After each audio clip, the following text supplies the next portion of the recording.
વિદ્યાર્થી મિત્રો, ધોરણ 12 પ્રકરણ 10 આગળ વધીએ તો હવે આપણે જોઈ રહ્યા છીએ હેલો આલ્કેન સંયોજનોની પ્રક્રિયાઓ. તેમાં સૌપ્રથમ કેન્દ્રાનુરાગી વિસ્થાપન પ્રક્રિયા. હેલો આલ્કેન સંયોજનોની કેન્દ્રાનુરાગી વિસ્થાપન પ્રક્રિયા. મિત્રો, સૌપ્રથમ તો આ શબ્દોને સમજીએ કે વિસ્થાપન પ્રક્રિયા એટલે શું. તો યાદ કરો કે એક સમૂહનું દૂર થવું અને તેના સ્થાને બીજા સમૂહનું દાખલ થવું તે વિસ્થાપન પ્રક્રિયા છે. અને શબ્દ છે કેન્દ્રાનુરાગી વિસ્થાપન પ્રક્રિયા, તેને સમજીએ. તો ઉદાહરણથી હું વાત કરું તો જુઓ મિત્રો કે આ છે ક્લોરોમિથેન. હવે આ ક્લોરીનનું વિસ્થાપન કોઈ કેન્દ્રાનુરાગી પ્રક્રિયક દ્વારા કરવામાં આવે, દાખલા તરીકે OH-. મિત્રો, કેન્દ્રાનુરાગી પ્રક્રિયક કોને કહેવાય? તો કેન્દ્રાનુરાગી પ્રક્રિયક ક્યાં તો ઋણ આયન હોવો જોઈએ, ઋણ આયન કેન્દ્રાનુરાગી આયન, અને ક્યાં તો એવો તટસ્થ અણુ હોવો જોઈએ કે જેના પાસે ભાગીદારીમાં દાન કરવા લાયક ઇલેક્ટ્રોન યુગ્મ હોય, તે કેન્દ્રાનુરાગી હોય. ટૂંકમાં મિત્રો, કેન્દ્રાનુરાગી પ્રક્રિયક એ લુઈસ બેઇસ તરીકે વર્તતો હોવો જોઈએ, જે અબંધકારક ઇલેક્ટ્રોન યુગ્મનું દાન કરી શકે. તો કેન્દ્રાનુરાગી પ્રક્રિયક તરીકે ક્યાં તો ઋણ આયન હોવો જોઈએ, ઋણ આયન હોય તો સ્વાભાવિક રીતે તેની પાસે દાન કરવા લાયક ઇલેક્ટ્રોન યુગ્મ હોય, અને ક્યાં તો એવો તટસ્થ અણુ હોય કે જેની પાસે દાન કરવા લાયક ઇલેક્ટ્રોન યુગ્મ હોય, તે કેન્દ્રાનુરાગી પ્રક્રિયક તરીકે વર્તી શકે. હવે અગાઉના લેક્ચરમાં વાત કરી હતી તે મુજબ આ કેન્દ્રાનુરાગી પ્રક્રિયક છે તો એ આ અણુ પર આક્રમણ કરશે. પણ આક્રમણ કયા સ્થાને કરશે? તો અગાઉના લેક્ચરમાં વાત કરી હતી તે મુજબ કાર્બન હેલોજન બંધ ધ્રુવીય હોય છે, હેલોજન આંશિક ઋણભારિત અને કાર્બન આંશિક ધનભારિત. તો આ આંશિક ધનભારિત કાર્બન તે જ આ કેન્દ્રાનુરાગી પ્રક્રિયકને આક્રમણ કરવા માટેનું સ્થાન છે. કારણ કેન્દ્રાનુરાગી પ્રક્રિયક ઋણભાર ધરાવે છે અને કાર્બન આંશિક ધનભારિત છે. તો આ OH- જે કેન્દ્રાનુરાગી પ્રક્રિયક છે તે આ ધનભારિત કાર્બન પર, આંશિક ધનભારિત કાર્બન પર આક્રમણ કરશે. હવે OH- નું આક્રમણ આ કાર્બન પર થાય તો કાર્બન અને ક્લોરીન બંધ તૂટે, Cl- કાર્બન પ્લસ, એમ હાલ પૂરતું આપણે ગણીએ છીએ. તો આ બંધ તૂટશે, Cl- દૂર થઈ OH- દાખલ થશે. આ થઈ વિસ્થાપન પ્રક્રિયા. તો શું બન્યું મિત્રો? આ Cl- દૂર થયો, Cl- દૂર થયો. ઓકે, આ દૂર થાય છે એટલે અહીંયા માઇનસ તરીકે લખું છું. તો Cl- દૂર થઈ OH- જોડાય છે. શું થયું આમાં? તો કે ક્લોરીનનું વિસ્થાપન OH સમૂહ દ્વારા થયું, એટલે કે આલ્કિલ હેલાઇડ માંથી આલ્કોહોલ પ્રાપ્ત થયો. તો આ થઈ કેન્દ્રાનુરાગી વિસ્થાપન પ્રક્રિયાની સાદી સીધી વાત. હવે ઊંડાણપૂર્વક આ પ્રક્રિયાને આપણે સમજવાની છે. તો જુઓ મિત્રો, કેન્દ્રાનુરાગી વિસ્થાપન પ્રક્રિયાને ઊંડાણપૂર્વક સમજીએ તો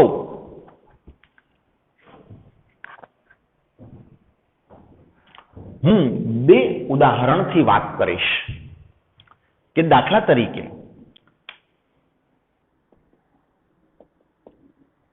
મિથાઇલ ક્લોરાઇડ અથવા તો ક્લોરોમિથેન પણ કહી શકો, તેની કેન્દ્રાનુરાગી પ્રક્રિયક OH- સાથે પ્રક્રિયા થતા ક્લોરીનનું વિસ્થાપન OH દ્વારા થાય અને Cl માઇનસ દૂર થાય. આ એક ઉદાહરણ. હવે અન્ય ઉદાહરણ લઉં છું મિત્રો, અન્ય ઉદાહરણ લઉં છું. તો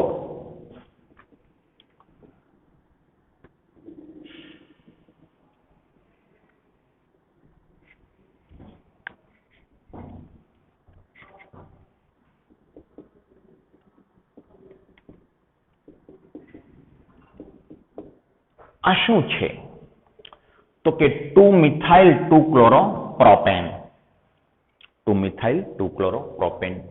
તેની પણ કેન્દ્રાનુરાગી પ્રક્રિયક સાથે પ્રક્રિયા થતા ક્લોરીનનું વિસ્થાપન થઈ OH સમૂહ દાખલ થાય તો નિપજ બનશે 2-મિથાઇલ પ્રોપેન 2-ઓલ અને Cl માઇનસ દૂર થશે. ચલો, આ એક વસ્તુ થઈ. હવે આ બંનેમાં શું ફરક છે? તો તમે કહેશો ભાઈ કોઈ ફરક નથી, બંને પ્રક્રિયામાં હેલો આલ્કેન સંયોજન છે, આ પણ હેલો આલ્કેન છે. તેની પ્રક્રિયા કોઈ કેન્દ્રાનુરાગી પ્રક્રિયક સાથે થાય છે અને હેલોજનનું વિસ્થાપન કરી કેન્દ્રાનુરાગી પ્રક્રિયક છે એ કાર્બન સાથે જોડાય છે. પરંતુ દેખીતી રીતે આમાં કોઈ ભલે ફેરફાર ન લાગતો હોય, ખરેખર ફેરફાર છે. શું છે? તો તે આ પ્રક્રિયાની ક્રિયાવિધિ પર જો નજર નાખીએ તો ખ્યાલ આવે.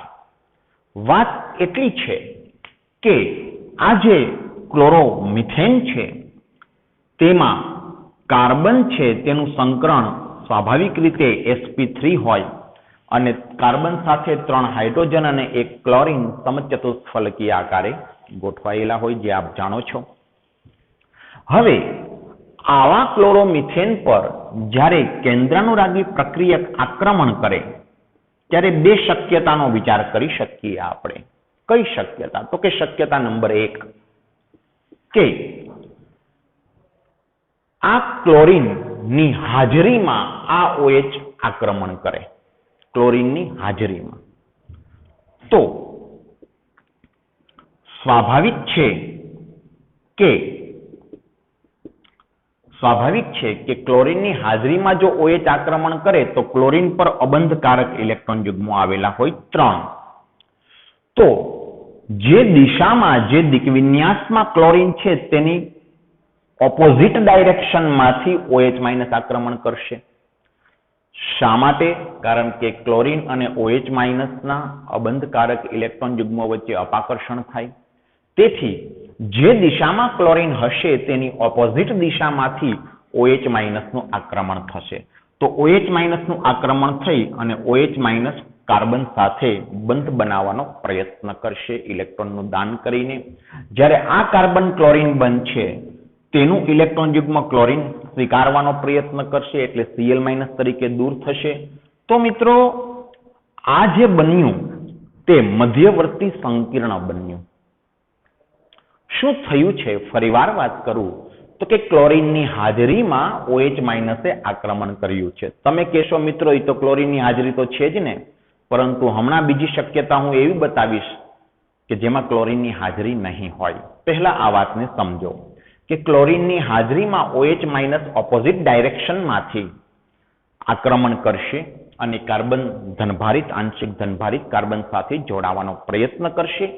એટલે હું એવું કહી શકું કે કાર્બન OH બંધ બનવાનો પ્રયત્ન થશે અને કાર્બન ક્લોરીન બંધ તૂટતો જશે, જેથી ડોટેડ લાઇનથી દર્શાવેલા છે.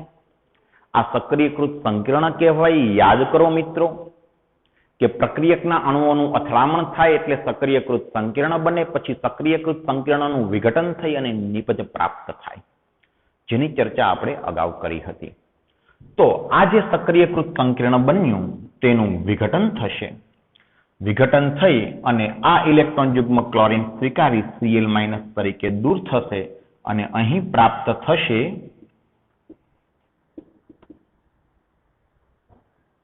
મિથેનોલ. આ એક શક્યતા. હવે બીજી શક્યતાની હું વાત કરું મિત્રો કે ક્લોરોમિથેન પર OH આક્રમણ કરે તે પહેલા એવું ધારી લઈએ આપણે કે કાર્બન ક્લોરીન બંધ તૂટી ગયો હોય તેવું ધારીએ. અહીં ક્લોરીનની હાજરીમાં OH આક્રમણ કર્યું. હવે આપણે બીજી શક્યતાનો વિચાર કરીએ તો સૌપ્રથમ જે ક્લોરોમિથેન છે તેનું કાર્બન ક્લોરીન બંધનું વિયોજન થાય અને મિથાઇલ કાર્બોકેટાયન બને અને Cl માઇનસ દૂર થાય. આ પહેલા થાય, કદાચ એવું બને. અને આ મિથાઇલ કાર્બોકેટાયન છે, મિથાઇલ કાર્બોકેટાયન તેના પર કાર્બન ધનભારિત હોવાના કારણે OH માઇનસ પોતાના ઇલેક્ટ્રોન યુગ્મનું દાન આ કાર્બનને આપશે અને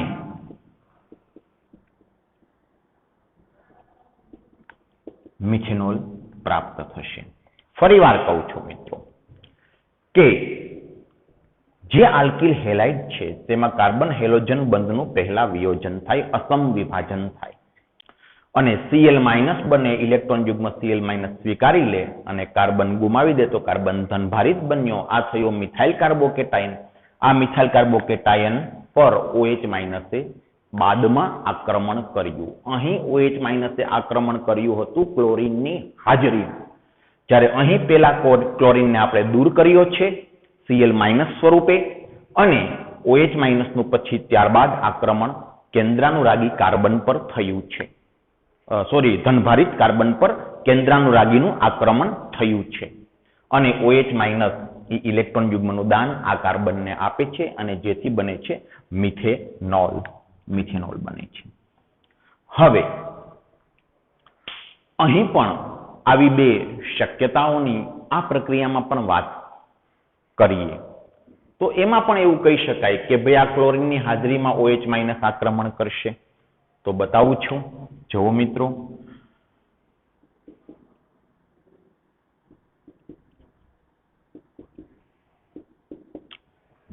મૂળ આલ્કિલ હેલાઇડ જે પ્રક્રિયક છે તો ક્લોરીનની હાજરીમાં OH માઇનસનું આક્રમણ થાય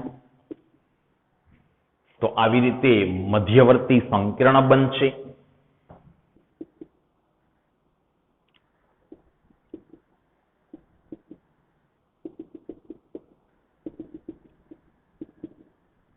અને મધ્યવર્તી સંકીર્ણનું ત્યારબાદ વિઘટન થઈ કાર્બન ક્લોરીન બંધનું વિયોજન થઈ Cl માઇનસ દૂર થશે અને આપણને આલ્કોહોલ પ્રાપ્ત થશે.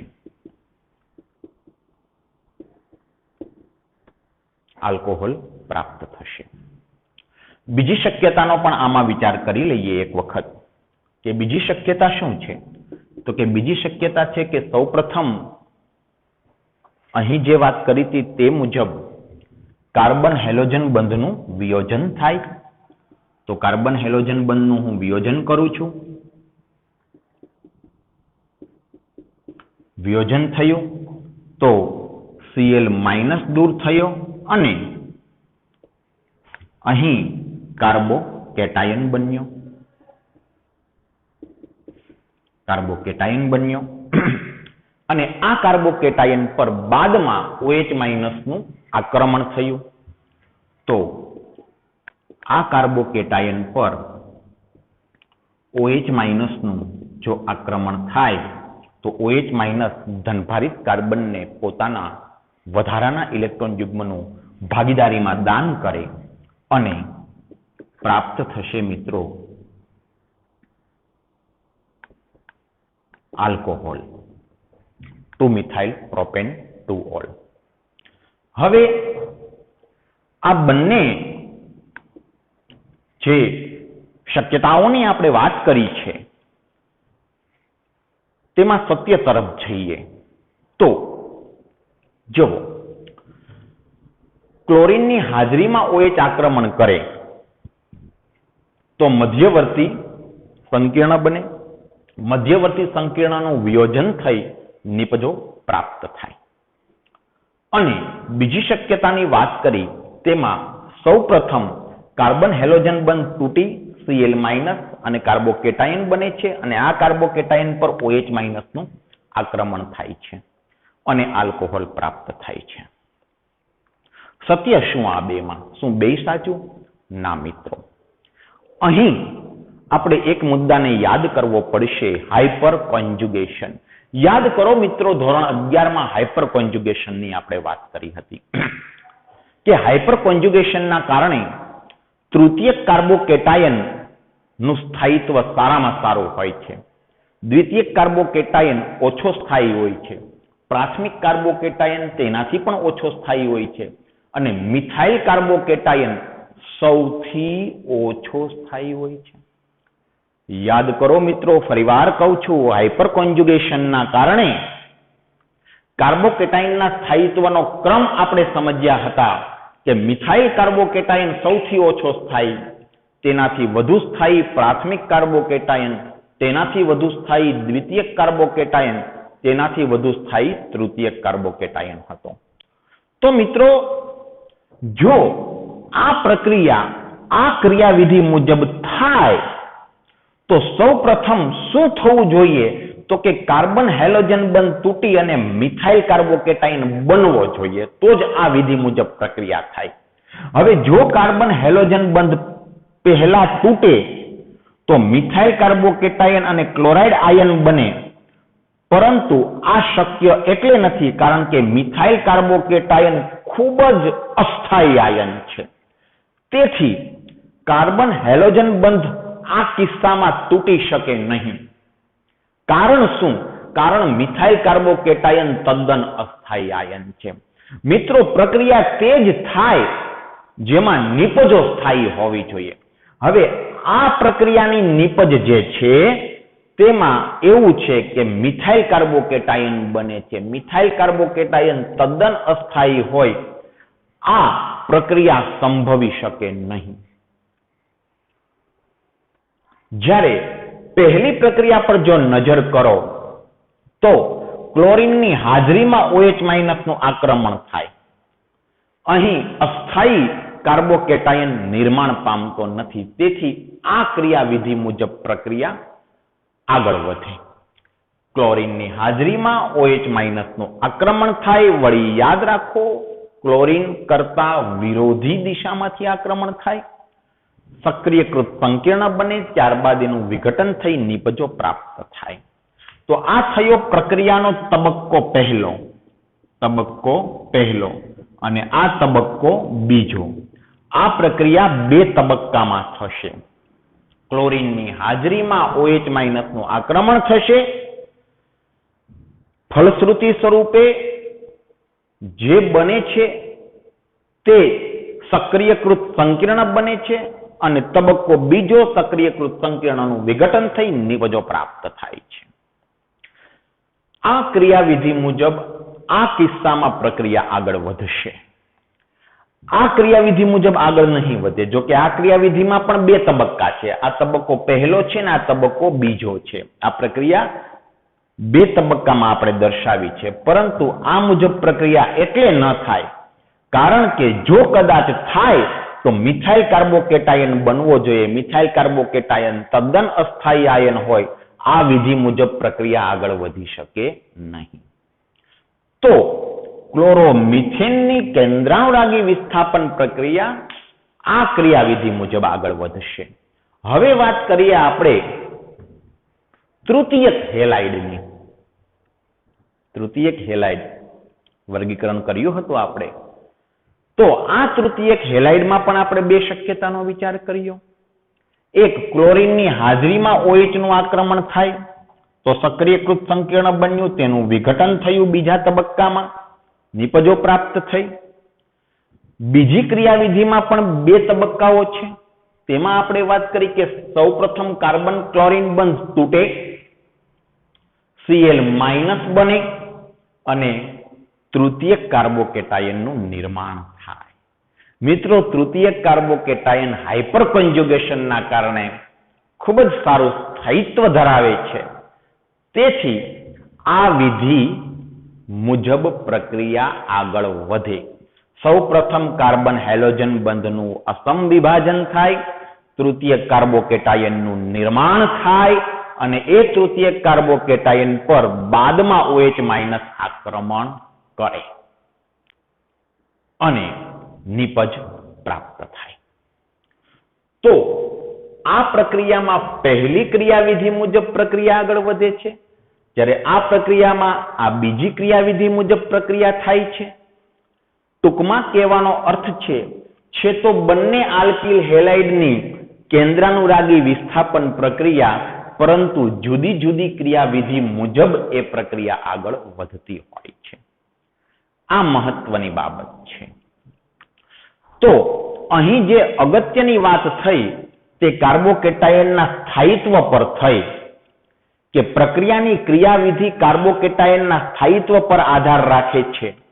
અહીં જો આ પ્રક્રિયામાં આ વિધિ મુજબ પ્રક્રિયા આગળ વધતી હોય તો ફરીવાર કહું છું, મિથાઇલ કાર્બોકેટાયન બનવો જોઈએ, જે શક્ય નથી, કારણ કે મિથાઇલ કાર્બોકેટાયનનું સ્થાયિત્વ ઓછું છે.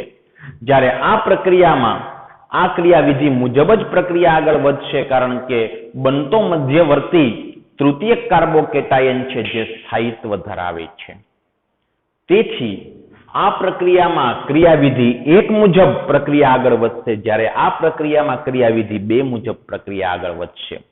તો હું બાકીની ક્રિયાવિધિને કાઢી નાખું છું. તો અહીં આ ક્રિયાવિધિ મુજબ પ્રક્રિયા આગળ નહીં વધે, કાઢી નાખું છું. અને આ કિસ્સામાં આ ક્રિયાવિધિ મુજબ આગળ વધે છે, આ મુજબ નહીં, તેથી આને કાઢી નાખું છું.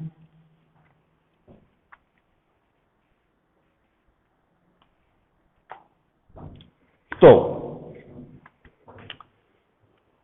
આગળ વાત કરીએ. હવે જરા પ્રક્રિયાઓને વ્યવસ્થિત લખી નાખીએ. હવે હું માત્ર સાચી ક્રિયાવિધિ જ દર્શાવીશ કે દાખલા તરીકે મિથાઇલ ક્લોરાઇડ છે. મિથાઇલ ક્લોરાઇડ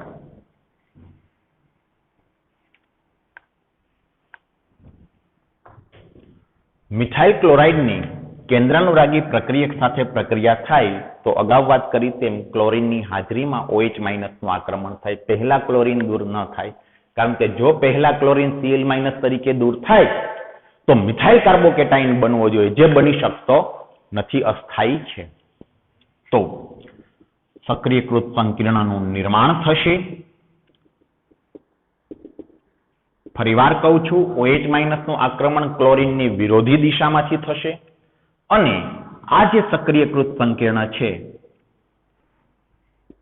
તેનું વિઘટન થશે, વિયોજન થશે અને Cl માઇનસ દૂર થશે અને કાર્બન OH બંધ બનશે.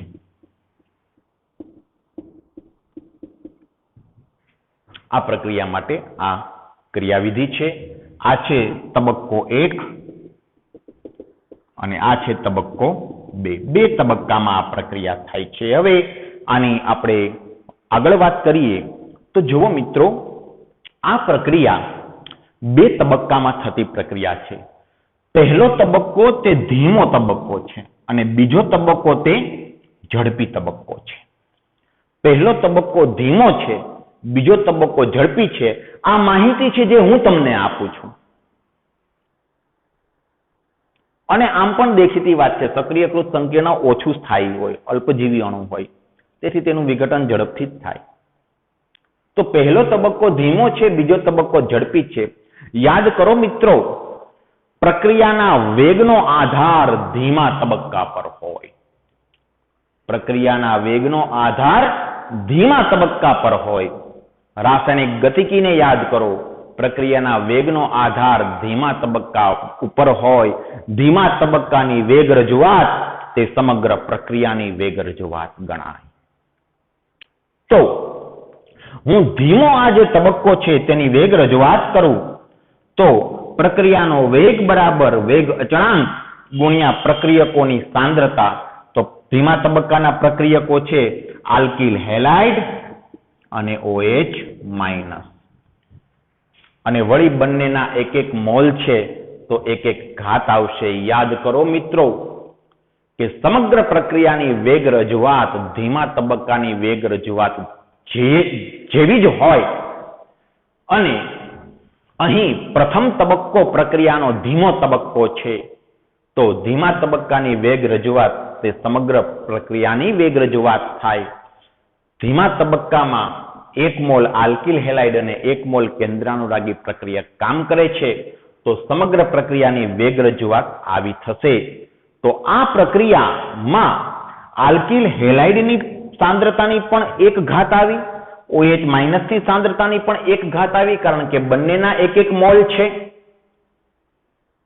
તો હું એવું કહીશ કે આ પ્રક્રિયા આલ્કિલ હેલાઇડના સંદર્ભમાં પણ પ્રથમ ક્રમની છે અને કેન્દ્રાનુરાગી પ્રક્રિયકના સંદર્ભમાં પણ પ્રથમ ક્રમની છે. આ પ્રક્રિયા સરવાળે દ્વિતીય ક્રમની છે. પ્રક્રિયાનો કુલ ક્રમ 1 + 1 2 થાય. પ્રક્રિયા દ્વિતીય ક્રમની છે અને તેથી જ આ પ્રક્રિયાને SN2 પ્રક્રિયા કહેવામાં આવે છે. ન્યુક્લિયોફિલિક સબસ્ટિટ્યુશન અને 2 એટલે દ્વિતીય ક્રમની પ્રક્રિયા. આ પ્રક્રિયા SN2 પ્રક્રિયા કહેવાય. કારણ શું? કારણ આ પ્રક્રિયા 2 તબક્કામાં થાય છે. પ્રથમ તબક્કો ધીમો છે, ધીમા તબક્કાની આ વેગ રજૂઆત છે અને ધીમો તબક્કો દ્વિતીય ક્રમનો હોય, સમગ્ર પ્રક્રિયા પણ દ્વિતીય ક્રમની થશે. તેથી આ પ્રક્રિયાને દ્વિતીય ક્રમની પ્રક્રિયા SN2 પ્રક્રિયા ન્યુક્લિયોફિલિક સબસ્ટિટ્યુશન SN અને 2 દ્વિતીય ક્રમ માટે છે. ન્યુક્લિયોફિલિક સબસ્ટિટ્યુશન કેન્દ્રાનુરાગી વિસ્થાપન. તો આ SN2 પ્રક્રિયા છે.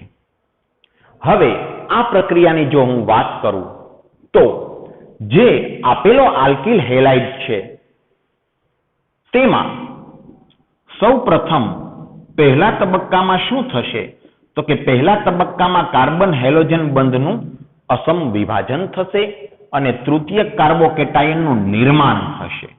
શા માટે? તો હમણાં વાત કરી હતી તે મુજબ તૃતીયક કાર્બોકેટાયન સ્થાયી છે, તેથી આ શક્ય બનશે. તો તૃતીયક કાર્બોકેટાયનનું નિર્માણ થશે અને Cl- આયન દૂર થશે. હવે આ પહેલો તબક્કો થયો. હવે બીજા તબક્કામાં આ તૃતીયક કાર્બોકેટાયન છે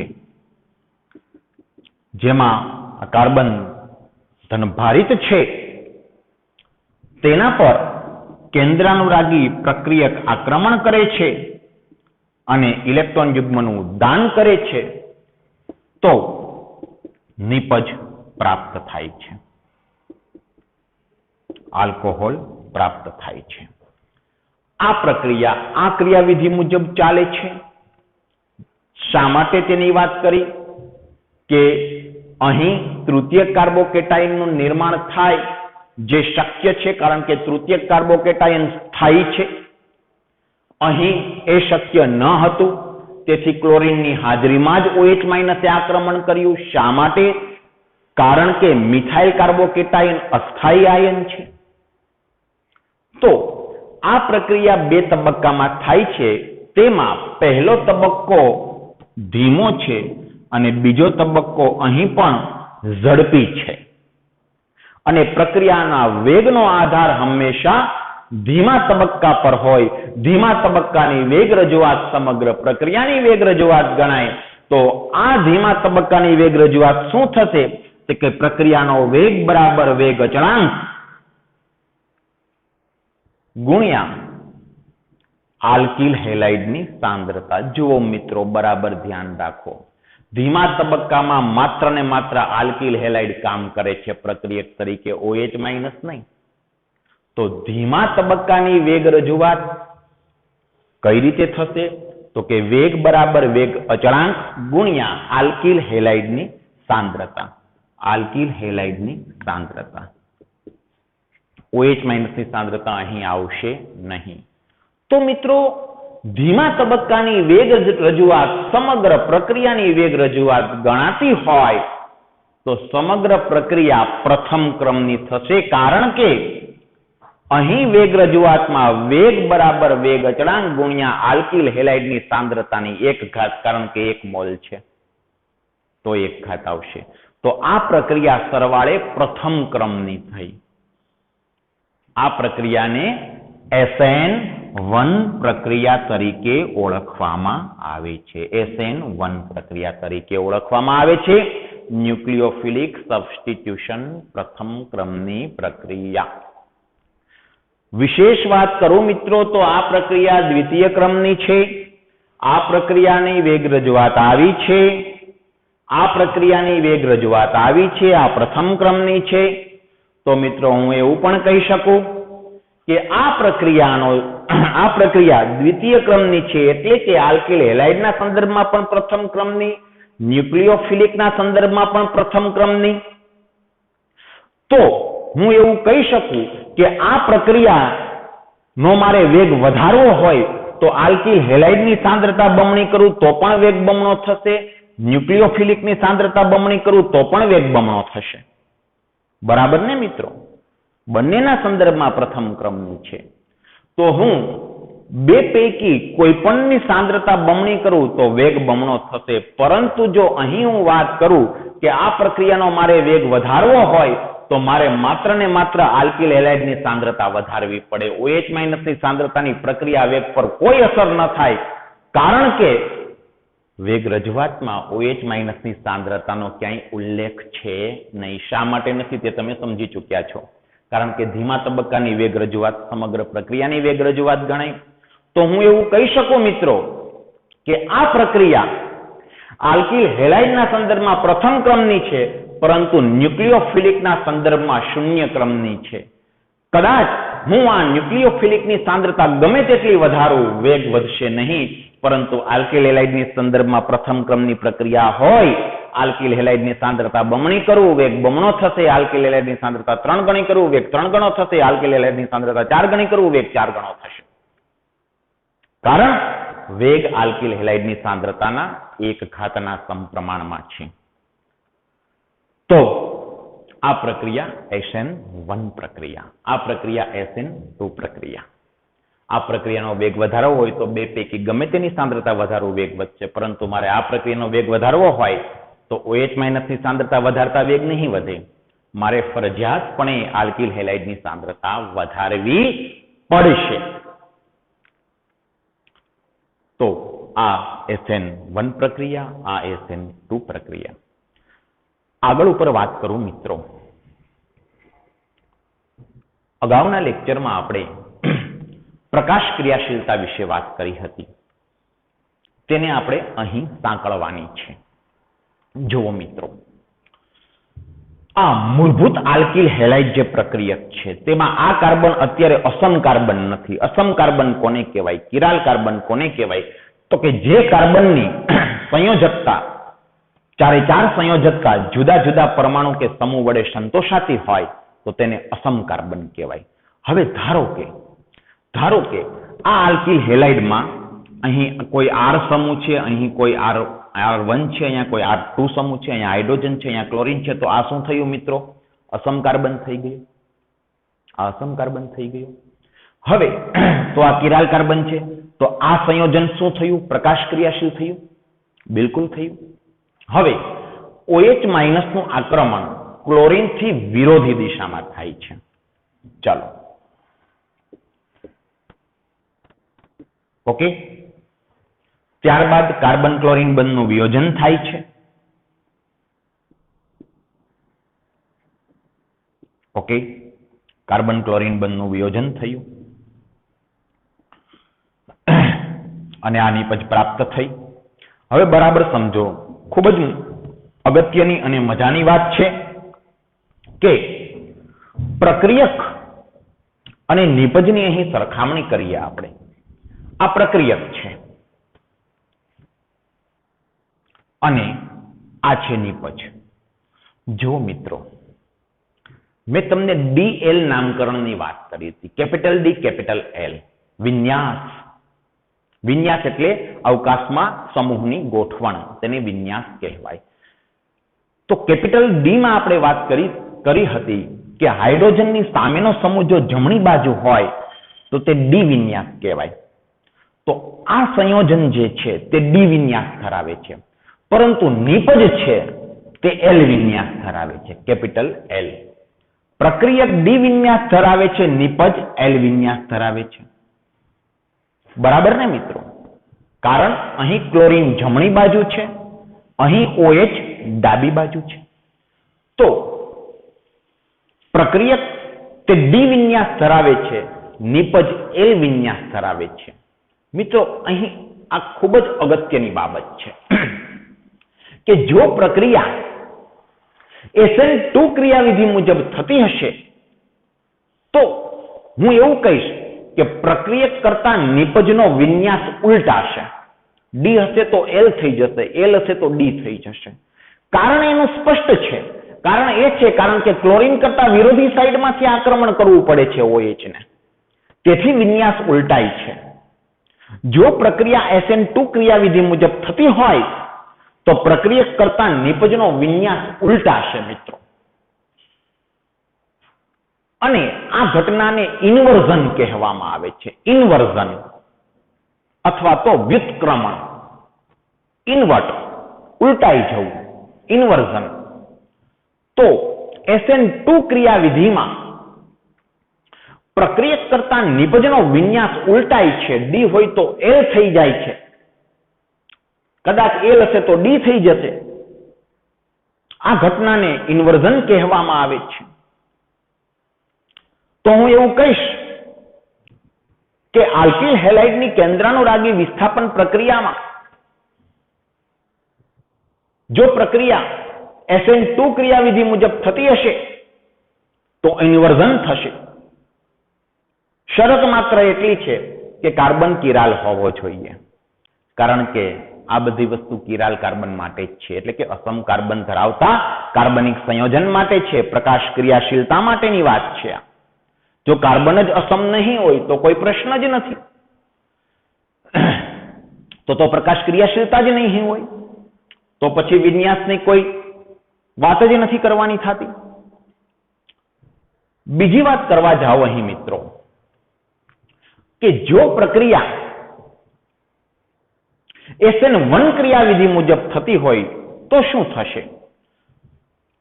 તો તમે કહેશો કે અહીં તો કિરાલ કાર્બન જ નથી. માની લો કાર્બન કિરાલ છે, અહીં કોઈ R1 સમૂહ છે, અહીં કોઈ R2 સમૂહ છે, ચલો અહીં મિથાઇલ છે, એ સિવાયના અહીં કોઈ R1 R2 સમૂહ છે, તો થઈ ગયો ને આ કિરાલ કાર્બન. આ કાર્બન કિરાલ થઈ ગયો. ઓકે. હવે જો SN1 ક્રિયાવિધિ મુજબ પ્રક્રિયા થતી હોય તો સૌપ્રથમ શું થાય? કાર્બન હેલોજન બંધ તૂટે. ચલો તૂટી ગયો. ઓકે, કોઈ વાંધો નહીં. અને આપણને પ્રાપ્ત થયો છે કાર્બોકેટાયન. અને આ કાર્બોકેટાયન પર OH માઇનસે આક્રમણ કરવાનું છે. તો ખૂબ જ સરસ મજાની વાત, ખૂબ જ અગત્યની વાત કે હવે અહીં ક્લોરીન હાજર જ નથી. અહીં ક્લોરીન હાજર નથી. ક્લોરીન તો જતો રહ્યો. તો OH માઇનસને આ સાઈડથી આક્રમણ કરવું હશે તો પણ કરી શકશે, આ સાઈડથી આક્રમણ કરવું હશે તો પણ કરી શકશે, બંને સાઈડથી કરી શકશે. હકીકતની જો હું તમને વાત કરું મિત્રો તો આ કાર્બન હવે ધનભારિત છે તથા તેને 3 બંધ બનાવેલા છે, તો સમતલીય ત્રિકોણ આકારે હશે. અહીં એક નવી પણ વાત કરું આપને કે આ સમતલીય ત્રિકોણ આકારે હશે. તો ત્રિકોણનું જે આ સમતલ છે OH તેની ઉપરથી પણ આક્રમણ કરી શકે, નીચેથી પણ આક્રમણ કરી શકે. આ સમતલની ફરીવાર વાત કરું મિત્રો, આ મધ્યવર્તી કાર્બન છે, R1 સમૂહ છે, R2 છે, મિથાઇલ છે, સમતલીય ત્રિકોણ આકારે છે. OH માઇનસ ઉપરથી પણ આક્રમણ કરી શકે, નીચેથી પણ આક્રમણ કરી શકે. આ સમતલીય ત્રિકોણ આકારની સમતલની ઉપરથી પણ આક્રમણ કરી શકે, નીચેથી પણ આક્રમણ કરી શકે. તો અહીં 2 પ્રકારના વિન્યાસ મળી શકે આપણને કે અહીંથી પણ આક્રમણ થાય, અહીંથી પણ આક્રમણ થાય, એટલે કે સમતલની ઉપરથી અને નીચેથી. તો 2 પ્રકારની નિપજનું મિશ્રણ બનવાની શક્યતા રહે છે. શું ફેર છે મિત્રો? R1 R2 પેલા લખી નાખીએ આપણે. R1 R2 તો જુઓ મિત્રો,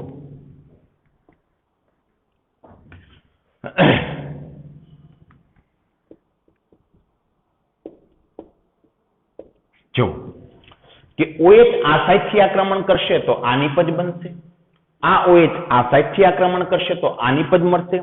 ખરેખર આ દ્વિપરિમાણ છે. વાસ્તવમાં મેં કહ્યું તેમ આ sp2 સંકૃત કાર્બન તેની નીચેથી કે ઉપરથી ગમે ત્યાંથી OH- આક્રમણ કરે તો બે પ્રકારના વિન્યાસ, જુદા જુદા વિન્યાસ ધરાવતી નિપજોનું મિશ્રણ મળે. આ વિન્યાસને હું D કહીશ, આ વિન્યાસને હું L કહીશ, કારણ કે OH જમણી બાજુ, OH ડાબી બાજુ. ઓકે, તો D અને L નું મિશ્રણ મળે છે, જેને શું કહેવાય? તો તમે કહેશો કે રેશમિક મિશ્રણ કહેવાય. હા મિત્રો, પરંતુ હું એવું કહીશ કે આ મિશ્રણ રેશમિક નહીં મળે. યાદ કરો મિત્રો, રેશમિક મિશ્રણ સરવાળે બિન પ્રકાશ ક્રિયાશીલ હોય, કારણ કે તે DL સમઘટકોનું સપ્રમાણ મિશ્રણ હોય. પરંતુ એવું નથી કે આ મિશ્રણ સપ્રમાણ જ હોઈ શકે. બની શકે કે D ની માત્રા વધુ હોય, L ની માત્રા ઓછી હોય, અથવા ઉલટું પણ હોઈ શકે. તો હું કહીશ મિત્રો, આ આંશિક રેશમિક મિશ્રણ બનશે.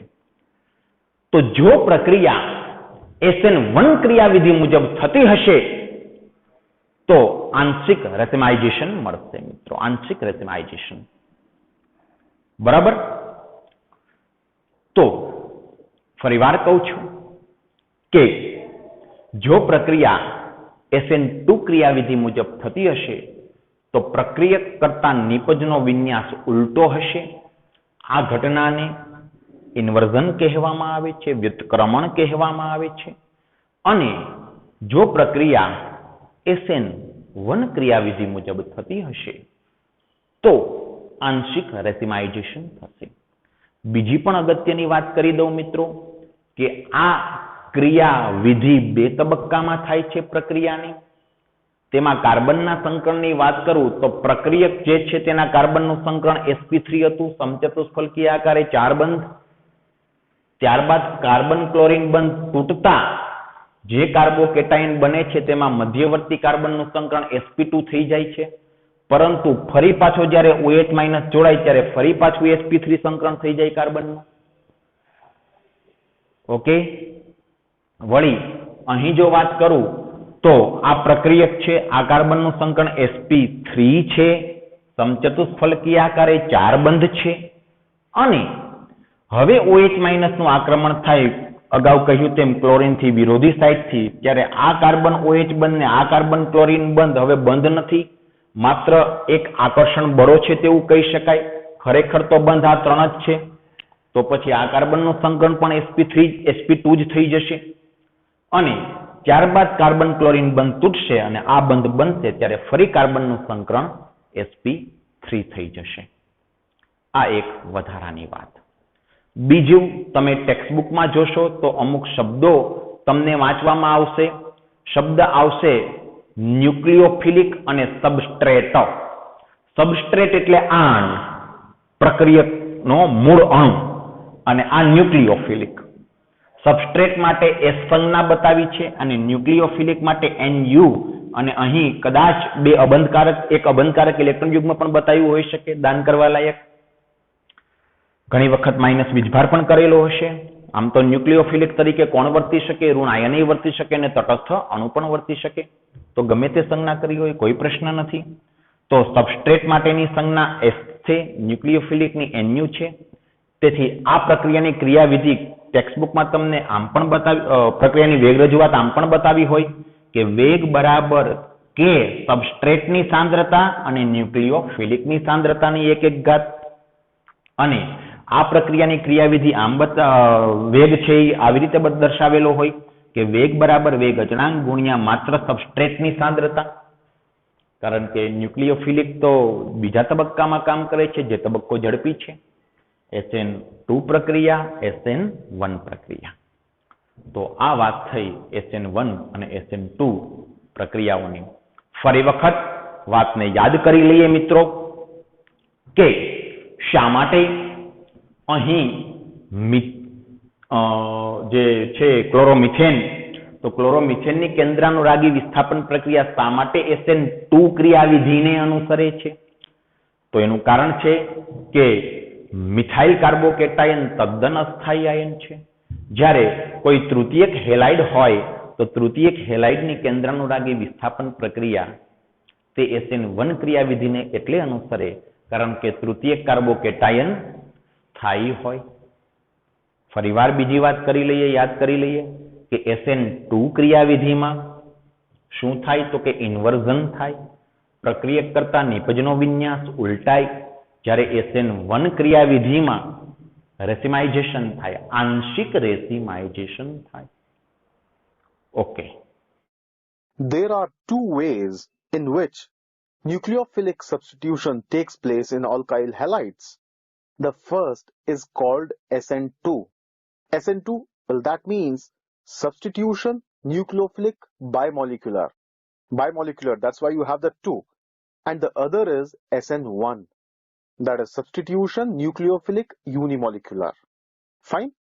Now let's see how the SN2 mechanism proceeds. Now before we discuss the mechanism, well, we first need the reactants. That is an alkyl halide and a nucleophile. Let us take chloromethane and hydroxide ion as the reactants. Now, in SN2 mechanism, the nucleophile approaches the carbon atom. And as the interaction between the carbon atom and the nucleophile begins, the bond between carbon and chloride starts weakening. Then a stage comes where the carbon atom is attached to both hydroxide and chlorine atoms with equal strength. And this stage, as can be figured out, is known as the transition state. The transition state is very unstable, as in this state, carbon is simultaneously bonded to 5 atoms. Now the carbon hydroxide bond keeps gaining strength, while the carbon-chlorine bond becomes weaker and weaker, and eventually breaks. Now, observe that the configuration of the carbon atom before the reaction is different from its configuration after the reaction. Why does that happen? This happens because the attack takes place from the backside. So, SN2 mechanism causes inversion of configuration.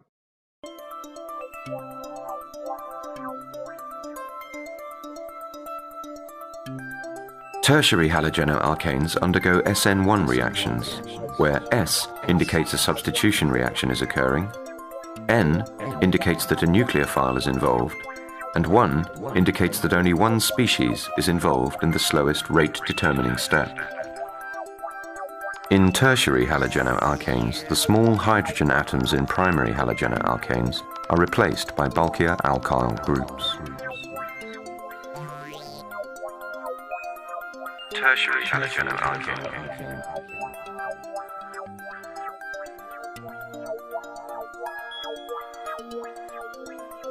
The bulky alkyl groups do not allow attacking species to approach the central carbon atom.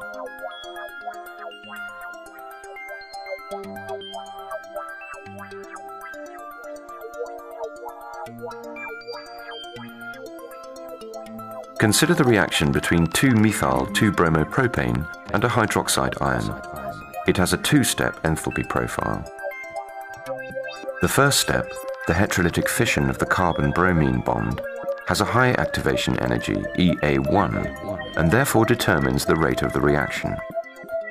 The first step involves only the halogenoalkane and proceeds via a transition state complex to form a carbocation. The second step has a much lower activation energy, EA2, and hence is considerably faster than the first step. The carbocation reacts with a nucleophilic hydroxide ion via a second transition state to form the product 2-methyl-propan-2-ol.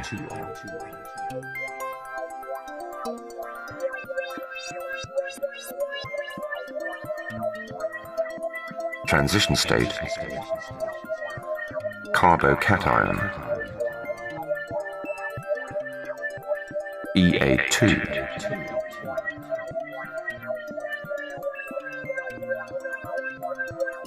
SN1 reaction.